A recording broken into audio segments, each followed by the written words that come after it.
आज का हमारा टॉपिक है हाउ डीएचसीपी वर्क, मतलब डीएचसीपी कैसे काम करता है। तो चलिए इस वीडियो में हम लोग देखते हैं DHCP assign IP addresses following step. DHCP IP address को कैसे मतलब असाइन करता है उसके रिगार्डिंग कुछ फॉलोइंग स्टेप है।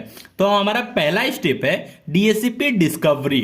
When a device need an IP address it first send out a broadcast message on the network to discover DHCP server. This message is called the DHCP discover packet. देखिए, किसी भी device को अगर IP address की जरूरत होगी तो वो क्या करेगा, अपने नेटवर्क में एक ब्रॉडकास्ट मैसेज करेगा।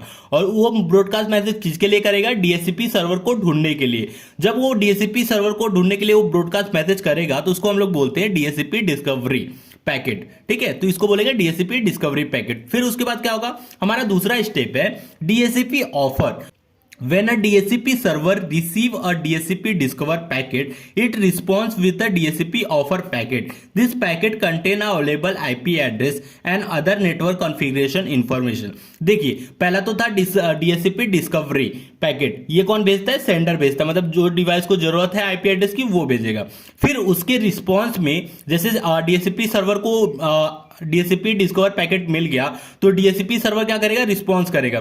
तो उस रिस्पॉन्स को क्या बोलेंगे? DHCP offer packet. देखिए, डिस्कवरी पैकेट आप समझे, सेंडर ने भेजा था। अब ऑफर पैकेट कौन भेजेगा?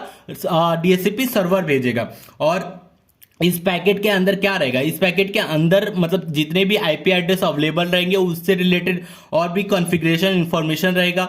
वो सारा इंफॉर्मेशन किसके पास जाएगा? जिस डिवाइस को आईपी एड्रेस की जरूरत है, मतलब जिसने डीएचसीपी डिस्कवरी पैकेट भेजा था उसको DHCP offer packet DHCP server भेजेगा।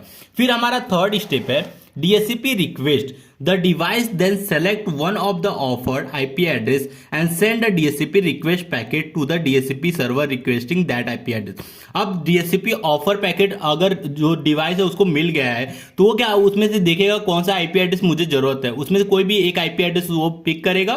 फिर उस आईपी एड्रेस को वो फिर से रिक्वेस्ट करेगा। किसको करेगा? डीएचसीपी सर्वर को, कि मुझे ये आईपी एड्रेस चाहिए, तो इसको बोलेंगे डीएचसीपी रिक्वेस्ट। अब हमारा फोर्थ स्टेप है DHCP acknowledgement. Upon receiving the DHCP request packet, the DHCP server send a DHCP acknowledgement packet to the device confirming the IP address lease.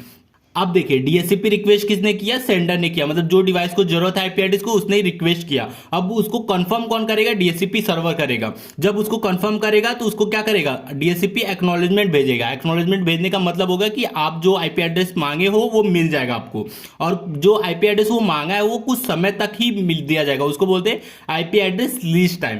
अब हमारा फिफ्थ स्टेप है IP lease. The device now has a valid IP address lease for a specific period of time after which it must renew the lease to continue using the IP address. अब देखिए, जो IP address device को चाहिए था वो IP address उसने मिल गया, तो कुछ वो जो आईपी एड्रेस उसको मिला है वो कुछ समय तक ही मिला है, कुछ स्पेसिफिक पीरियड टाइम के लिए मिला है, जिसको हम लोग लीज टाइम भी बोलते हैं।